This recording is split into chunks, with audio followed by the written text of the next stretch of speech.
Hello guys အားလုံးပဲမင်္ဂလာပါကျွန်တော်ရဲ့ NCK Facebook page နဲ့ YouTube Channel ကနေပြီးတော့ပြန်လည်ပြီးတော့ကြိုဆိုလိုက်ပါတယ်ခင်ဗျာဒီနေ့ကတော့ကျွန်တော် share လုပ်ပေးမယ့်အကြောင်းလေးကအလုံးအတွက်အကျိုးရှိတယ်လို့ထင်ပါတယ်အဲ့ဒီအကြောင်းအရာလေးကတော့ကျွန်တော်တို့ဒီလိုမျိုးပုံလေးတွေဒီလိုမျိုးပုံလေးတွေဒီလိုမျိုးပုံလေးတွေဒီလိုမျိုးအရန်လှပပြီးတော့ချစ်စရာကောင်းတဲ့ပုံလေးတွေကိုကျွန်တော်တို့ဘယ်လိုမျိုးလုပ်ရမလဲဘယ် software နဲ့ဘယ် AI သုံးပြီးတော့အသုံးပြုရမလဲဆိုတဲ့အကြောင်းလေးကိုကျွန်တော်ဒီနေ့ပြန်လည်ပြီးတော့ share လုပ်ပေးသွားမှာဖြစ်ပါတယ်ခင်ဗျာစိတ်ဝင်စားတယ်ဆိုလို့ရှိရင်တော့ကျွန်တော်တို့ရဲ့ season လေးကိုအဆုံးထိလိုက်ပါကြည့်ရှုပေးပါကျွန်တော်ရဲ့ page လေးကို follow မလုပ်ပေးရဘူးဆိုလို့ရှိရင်လည်း follow လေးလုပ်ပေးခဲ့ပါလို့တောင်းဆိုချင်ပါတယ်ခင်ဗျာကျေးဇူးတင်ပါတယ်ကဲဒါဆိုလို့ရှိရင်တော့ကျွန်တော်တို့ video လေးကိုစလိုက်ကြမယ်နော်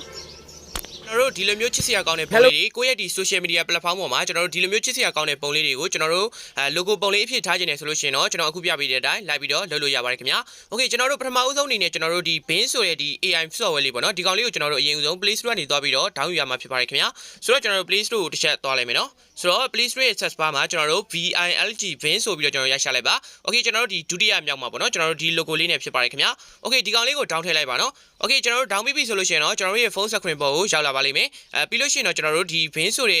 အထဲကိုသွားပြီးတော့ကျွန်တော်တို့အသုံးပြုကြမယ်ပေါ့နော်ကျွန်တော်တို့အသုံးပြုပုံပြုနည်းလေးကိုကျွန်တော်တို့ video လေးကိုမရင့်မကြော်ပဲနဲ့တိတ်တိတ်ချာချာလေးလိုက်ကြည့်ပေးပါဒါမှကျွန်တော်တို့ဒီ software ရဲ့အသုံးပြုပုံပြူနီလန်းလေးကိုကျွန်တော်တို့ပေါ့နော်တေချာတိမှာဖြစ်ပါတယ်ခင်ဗျာ Okay ကျွန်တော်တို့ဒါဆိုလို့ရှိရင်ပထမဦးဆုံးဒီ software တွေကိုရောက်လာပြီဆိုလို့ရှိရင်ကျွန်တော်တို့လုပ်ရမယ့်တစ်ချက်ကကျွန်တော်တို့ဒီညာဘက်ထောက်မှာကျွန်တော်တို့ဟိုပါပေါ့နော်ကျွန်တော်တို့လူ logo ပုံစံလေးနဲ့ကျွန်တော်တို့ရှိတယ်အဲ့ကောင်လေးကိုကျွန်တော်တို့တစ်ချက်နှိပ်ဝင်ပေးရမှာဖြစ်ပါတယ်ခင်ဗျာ Okay ဒီကိုရောက်ပြီဆိုလို့ရှိရင်တော့ကျွန်တော်တို့ထပ်ပြီးတော့ဝင်ပေးရမယ့်နေရာကအပေါ်မှာအဲ့လူ logo ပုံစံလေးရဲ့ဘေးမှာကျွန်တော်တို့ tab to sign in ဆိုတာရှိပါတယ်ခင်ဗျာအဲ့ဒီကောင်ကျွန်တော်တို့ထပ်ပြီးတော့နှိပ်ဝင်ပေးပါနော်ပြီးလို့ရှိရင်တော့ကျွန်တော်တို့အပေါ်မှာ Microsoft အကောင့်ဖွင့်ပေးရမှာဖြစ်ပါတယ်ကျွန်တော်တို့ဒီမှာပေါ့နော် Microsoft sign in ဆိုပြီးတော့ရှိတယ်ကျွန်တော်တို့အဲ့ကောင်လေးကိုတစ်ချက်ဝင်ပေးရမှာဖြစ်ပါတယ်Okay ဒီကိုရောက်ပြီဆိုလို့ရှိရင်တော့ကျွန်တော်တို့ရဲ့ဒီဖုန်းထဲမှာရှိတဲ့ email ပေါ့နော်ကျွန်တော်တို့ email ကိုတစ်ချက်ထည့်ပြရမှာဖြစ်ပါတယ်ကျွန်တော် email တစ်ချက်ထည့်လိုက်ပါမယ်နော် Okay အခုဆိုလို့ရှိရင်တော့ကျွန်တော်ရဲ့ဒီ Gmail လေးကိုကျွန်တော်ထည့်ပြီးတော့ပါပြီပြီးလို့ရှိရင်တော့ကျွန်တော်တို့ဒီမှာရှိတဲ့ next ကိုဆက်ပြီးတော့တွားကြပါမယ် Okay တွားတဲ့နေရာမှာကျွန်တော်တို့ခဏလေးစောင့်ပေးပါနော်ဘာကြီးမှားသွားလဲကျွန်တော်တို့ဒီမှာ Gmail ကို တကြွန်နဲ့ကျွန်တော်တို့တုတ်ချောင်းနဲ့မှားသွားလို့ပါဆိုတော့ sorry ပါနော်ဆိုတော့ကျွန်တော်တို့ next ကိုဆက်ပြီးတော့တွားကြပါမယ် Okay ကျွန်တော်တို့ပြီးလို့ရှိရင်တော့ခဏလေးဆက်ပြီးတော့စောင့်ပေးပါနော်Okay ဒီအဆင့်ကိုရောက်လာပြီဆိုလို့ရှိရင်တော့ကျွန်တော်တို့ဒီမှာ send code ဆိုပြီးတော့ပေါ်လာပါလိမ့်မယ်ကျွန်တော်တို့ send code ကိုတစ်ချက်နှိပ်ပေးလိုက်ပါ Okay ဒါဆိုလို့ရှိရင်တော့ကျွန်တော်တို့ဒီမှာကုတ်ထည့်ပေးရပါမယ်ကျွန်တော်တို့ရဲ့ဒီ Gmail ရဲ့Gmail တဲ့ပေါ့နော်ကျွန်တော်တို့ဒီ Microsoft အကောင့်ကနေပြီးတော့မှ Microsoft ကနေပြီးတော့မှကျွန်တော်တို့ Gmail ပို့လာပါလိမ့်မယ် Okay ဒါဆိုလို့ရှိရင်တော့ကျွန်တော်တို့ဒီမှာ Gmail ကျလာပါပြီဆိုတော့ကျွန်တော်တို့ဒီကျလာတဲ့ဒီ Gmail ကုတ်ကလေးတွေကိုကျွန်တော်တို့တစ်ချက်ဝင်ကြည့်လိုက်ကြပါမယ် Okay အဲ့ဒီမှာသူ code ပို့ထားပါလိမ့်မယ်ကျွန်တော်တို့ဒီမှာပေါ့နော် code ကUSI use code တဲ့ကျွန်တော်တို့တစ်ခွန်ရှိ908ပေါ့နော် Okay ဒါဆိုလို့ရှိရင်ကျွန်တော်တို့ဟိုထဲမှာသွားပြီးတော့ပြန်ထည့်ကြပါမယ်တစ်ခွန်ရှိပြီးလို့ရှိရင်908ပေါ့နော် Okay ပြီးလို့ရှိရင်တော့ကျွန်တော်တို့ sign လေးကိုတစ်ချက်ထည့်ပြီးတော့နှိပ်ပေးလိုက်ကြပါမယ် Okay ပြီးလို့ရှိရင်တော့ကျွန်တော်တို့ line ချင်းတွေရထုံးစံတိုင်းပဲခဏလေးဆက်ပြီးတော့စောင့်မိပါနော် Okay ဒီလိုမျိုးရောက်သွားပြီဆိုလို့ရှိရင်ကျွန်တော်တို့ရဲ့ဒီ Gmail ဝင်တဲ့ဒီ sign ရတာမှာအမှန်ချင်းပြသွားပြီဒါဆိုလို့ရှိရင်အဆင်ပြေသွားပြီပေါ့နော်ဆိုတော့ကျွန်တော်ဒီနားနေတစ်ချက်ပြန်ထွက်လို့ရပါပြီပြန်ထွက်လိုက်ပါနော် Okay ဒါဆိုလို့ရှိရင်တော့ကျွန်တော်တို့ဒီမှာ home မှာရောက်နေလိမ့်မယ်ရောက်နေလို့ရှိရင်ကျွန်တော်တို့ဒီမှာကျွန်တော်တို့လုပ်ချင်တဲ့ပုံကိုကျွန်တော်တို့ကဒီကျွန်တော်တို့ဒီ Facebook မှာပဲဖြစ်ဖြစ် TikTok မှာပဲဖြစ်ဖြစ် YouTube မှာပဲဖြစ်ဖြစ်ဗျာကျွန်တော်တို့ဒီလိုမျိုးခုနကကျွန်တော်ပြခဲ့တဲ့ဒီပုံလေးအတိုင်းပေါ့နော်ကျွန်တော်တို့ချစ်စရာကောင်းတဲ့ပုံလေးတွေ logo ပုံလေးတွေလုပ်ချင်တယ်ဆိုလို့ရှိရင်တော့ကျွန်တော်တို့ဒီမှာဒီ search bar လေးကိုတစ်ချက်နှိပ်လိုက်ပါပြီးလို့ရှိရင်တော့ကျွန်တော်တို့အမှ image ကျွန်တော်တို့တစ်ချက်ရိုက်ရှာပေးလိုက်ပါ image ပေါ့နော် IMAGE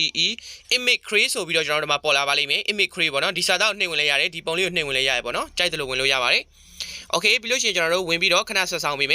ပြီးလို့ရှိရင်တော့ကျွန်တော်တို့ဒီမှာကျွန်တော်တို့လုံးမဲ့ဒီစာသားပေါ့နော်စာသားကိုကျွန်တော်တို့ဒီမှာထည့်ပေးရမှာဖြစ်ပါတယ်ခင်ဗျစာသားကိုတော့ကျွန်တော်ဒီမှာနှုတ်ကလေးနဲ့တစ်ချက်ကျွန်တော်မှတ်ထားပါတယ်ကျွန်တော်နှုတ်ကလေးနဲ့မှတ်ထားတာဒီမှာပေါ့နော် Okay ဒီမှာဆိုလို့ရှိရင်တော့ကျွန်တော်တို့ဒီမှာကျွန်တော်ရေးစာသားတွေကိုကျွန်တော်ထည့်ရမယ့်စာသားတွေကိုဒီမှာနှုတ်နဲ့ရေးထားတယ်ဒီစာသားတွေကိုကျွန်တော်ရဲ့ဒီယူမောင်မ brother မီတို့ကဒီမရေးတတ်သေးဘူးဆိုလို့ရှိရင်ကျွန်တော်ဒီ video ရဲ့ဒီအောက်မှာပေါ့နော် comment မှာပဲဖြစ်ဖြစ်ကျွန်တော် description မှာပဲဖြစ်ဖြစ်ကျွန်တော် link ထည့်ပေးထားပါsorry ကျွန်တော်ဒီစာသားတွေကိုကျွန်တော် pass ချပေးထားပါမယ်ဒီစာသားတွေကို copy ယူပြီးတော့ကျွန်တော်အတိုင်းလိုက်ပြီးတော့လုပ်ကြည့်ကြပါနော်ဒီနေရာမှာကျွန်တော်တခုပြောချင်တာကကျွန်တော်ဒီအပေါ်မှာပေါ့နော်ဒီနေရာနေစပြီးတော့ဒီမှာကျွန်တော်မြန်မာလိုရေးထားတယ် brother တို့သုံးနေတဲ့ social media name ကိုထည့်ရမယ်လို့ကျွန်တော်ရေးထားရပေါ့နော်အဲ့ဒါကတော့ကျွန်တော်တို့သုံးမဲ့ဒီ Facebook ကိုကျွန်တော်တို့သုံးနေတာလားဒါမှမဟုတ်ကျွန်တော်တို့ YouTube logo နဲ့ပဲလုပ်ချင်တာလားဒါမှမဟုတ်ကျွန်တော်တို့ TikTok တခြား Telegram ပေါ့နော်ကျွန်တော်တို့ကြိုက်တာနဲ့လုပ်လို့ရတယ်ကျွန်တော်ကတော့ဒီ Facebook နဲ့ပဲလုပ်ပြလိုက်မယ်ပေါ့နော် Okay ကျွန်တော်တို့ဒါဆိုလို့ရှိရင်ကျွန်တော်ဒီနေရာမှာကျွန်တော်ထည့်ထားတဲ့ဒီ brother တို့သုံးနေတဲ့ social media name ကိုထည့်ပါဆိုလဲကျွန်တော်မြန်မာစာသားကိုဖျက်လိုက်မယ်ကျွန်တော် IT ကိုဖျက်လိုက်မယ်ပေါ့နော် Okay ကျွန်တော်ဖျက်လိုက်မယ် Okay ခဏလေးပါနော်ဒါဆိုလို့ရှိရင်ကျွန်တော်တို့သုံးနေတဲ့ကြာ Facebook TikTok ကျွန်တော်တို့ YouTube ကြိုက်တာထည့်ပါနော် Telegram အစရှိပင်ကိုကြိုက်တာထည့်ပါကျွန်တော်ကတော့ဒီနေရာမှာဟိုကထည့်လိုက်မယ်ကျွန်တော် Facebook ဆိုပြီးတော့ကျွန်တော်ထည့်လိုက်မယ်နော်FAC VOOK Facebook ဆိုပြီးတော့ကျွန်တော်ထည့်လိုက်မယ် Okay ဒါဆိုလို့ရှိရင်ကျွန်တော်တို့သုံးရင်လည်း social media name ကိုကျွန်တော်တို့ထည့်ပြီးသွားပြီပဲဖြစ်ပါတယ် Okay ပြီးလို့ရှိရင်တော့ဒီအောက်မှာကျွန်တော်တို့ထပ်ပြီးတော့ရှိသေးတယ်ဒီနေရာမှာပေါ့နော်ပြီးလို့ရှိရင်ကျွန်တော်တို့လူကြီးမင်းတို့ရဲ့ name ကိုထည့်ပါတယ်ဒါတော့ကျွန်တော်တို့သုံးနေတဲ့ social media ရဲ့ကျွန်တော်တို့သုံးနေတဲ့ account name ကိုထည့်ပေးရမှာပေါ့နော်ဆိုတော့ကျွန်တော်ထပ်ပြီးတော့ခုနကလိုပဲကျွန်တော်ထပ်ပြီးတော့ဖြတ်လိုက်ပါမယ်ခင်ဗျာ Okay ဒါဆိုလို့ရှိရင်တော့ကျွန်တော်တို့ရဲ့ name ကိုထည့်ပါမယ်ကျွန်တော်ကတော့ Facebook မှာကျွန်တော်ရဲ့ official account ကဦးချမ်းလေးနဲ့တုံးတာဖြစ်တဲ့အတွက် UCHAN ချမ်းဦးချမ်းပြီးလို့ရှိရင် LAY လေးပေါ့နော်ဦးချမ်းလေးဆိုပြီးတော့ကျွန်တော်တို့တစ်ချက်ရိုက်ထည့်ပေးလိုက်မယ်ပေါ့နော်ပြီးလို့ရှိရင်တော့ကျွန်တော်တို့ဒီကောင်လေးအားလုံးကိုကျွန်တော်တို့select all လေးလုပ်ပြီးတော့ copy တစ်ချက်ကူးလိုက်ပါမယ်Okay ဒါဆိုလို့ရှိရင်ကျွန်တော်တို့ခုနကကျွန်တော်တို့ bin software ကိုတစ်ချက်ပြန်သွားကြမယ်ဒီနေရာမှာကျွန်တော်တို့ဒီအခုစာစီထားတဲ့စာတွေကိုကျွန်တော်တို့တစ်ချက်ပြန်ထည့်ပေးလိုက်မယ်ပေါ့နော် Okay ထည့်ပြီးပြီဆိုလို့ရှိရင်တော့ကျွန်တော်တို့ဒီမှာcreate ဆိုတာရှိရဗျာဒီမှာအပြအောင်စာသားလေးနေပေါ့နော် create ဆိုတာလေးကိုကျွန်တော်တို့တစ်ချက်ထပ်ပြီးတော့နှိပ်ပေးလိုက်ပါဒီမှာသူ creating လုပ်နေပါတယ်ပြီးလို့ရှိရင်ကျွန်တော်တို့ခဏလေးစောင့်ပြီးပါနော်ဒီအောက်မှာကျွန်တော်တို့ဒီမှာထပ်ပြီးတော့ပုံလာပါဒါကျွန်တော်ပထမဦးဆုံးလုပ်ကြည့်ထားတဲ့ပုံလေးပေါ့နော်ဒီမှာကျွန်တော်တို့အသစ်လုပ်တဲ့ပုံလေးထပ်ပေါ်လာပါလိမ့်မယ်ဒီမြင်းချောင်းလေးသွားနေတာပြည့်လို့ရှိရင်ကျွန်တော်တို့ပေါ်လာပါလိမ့်မယ်ခင်ဗျာခဏလေးစောင့်ပေးကြရအောင်ပါနော်Okay အခုဆိုလို့ရှိရင်တော့ကျွန်တော်တို့ဓမ္မအသစ်ပေါ်လာပါပြီဒါကတော့ကျွန်တော်အရင်လောက်ထားတဲ့ပုံတွေမို့အရင်လောက်ထားတဲ့ပုံတွေကဒီ3ခုပေါ့နော်အခုဓမ္မထပ်ပေါ်လာတဲ့ဟာလေးကတော့အသစ်ပါပဲဆိုတော့ဓမ္မပေါ့နော်ကျွန်တော်တို့ရဲ့ဒီ Facebook ရဲ့ဒီ profile မှာပေါ့နော်ကျွန်တော်တို့ဒီလိုမျိုးချစ်စရာကောင်းပြီးတော့လှပတဲ့ပုံလေးတွေကိုကျွန်တော်တို့ပုံထည့်လို့ရသွားပြီပေါ့နော်ဆိုတော့ဒီပုံလေးကိုကျွန်တော်တို့ save မယ်ဆိုလို့ရှိရင်ကျွန်တော်တို့ဒီမှာဒီအောက်မှာရှိတဲ့အဆက်3ချောင်းလေးကိုနှိပ်ပြီးတော့ကျွန်တော်တို့ download လုပ်လို့ရတယ်လို့ဒီပုံလေးကိုကြာဖိပြီးတော့လေဒီလိုမျိုး download image ပေါ်လာလို့ရှိရင် down ပြီးတော့ save ယူလို့ရပါတယ်ခင်ဗျာကြိုက်တယ်လို့ယူလို့ရပါတယ်နော်Okay ဒါဆိုလို့ရှိရင်တော့ကျွန်တော်တို့ဒီထက်ကနေတစ်ချက်ပြန်ထွက်ကြမယ်အခုကျွန်တော်လုပ်ပြတဲ့အတိုင်းလုပ်နော် Okay လုပ်ပြီးပြီဆိုလို့ရှိရင်တော့ကျွန်တော်တို့ရဲ့ဒီခုနက save လိုက်တဲ့ပုံလေးကိုကျွန်တော်တို့ဒီဓာတ်ပုံ photo ထဲမှာရောက်မရောက်ကျွန်တော်တို့တစ်ချက်သွားပြီးတော့ကြည့်ကြမယ်ပေါ့နော် Okay ပြီးလို့ရှိရင်ကျွန်တော်တို့ event နဲ့ဝင်လိုက်မယ်ပြီးလို့ရှိရင်ကျွန်တော်တို့လောက်ထားတဲ့ဒီထက်ဝင်လိုက်မယ်ပေါ့နော် Okay ဒီမှာဆိုတော့ကျွန်တော်တို့ဒီမှာတစ်ချက်ရောက်လာပါပြီခင်ဗျာကဲကျွန်တော်တို့ဒီနီးလန်းလေးအတိုင်းကျွန်တော်တို့အခုလုပ်ပြတဲ့နီးလန်းလေးအတိုင်းပေါ့နော်လုပ်မယ်ဆိုလို့ရှိရင်အရင်လွယ်ကူပါတယ်ခုနကကျွန်တော်ထည့်ပြတဲ့စာသားတွေကိုကျွန်တော်မထည့်တတ်ဘူးဆိုလို့ရှိရင်ကျွန်တော်ရဲ့ brother media မထည့်တတ်ဘူးဆိုလို့ရှိရင်ကျွန်တော် comment မှာကျွန်တော်ဒီစာသားလေးတွေကို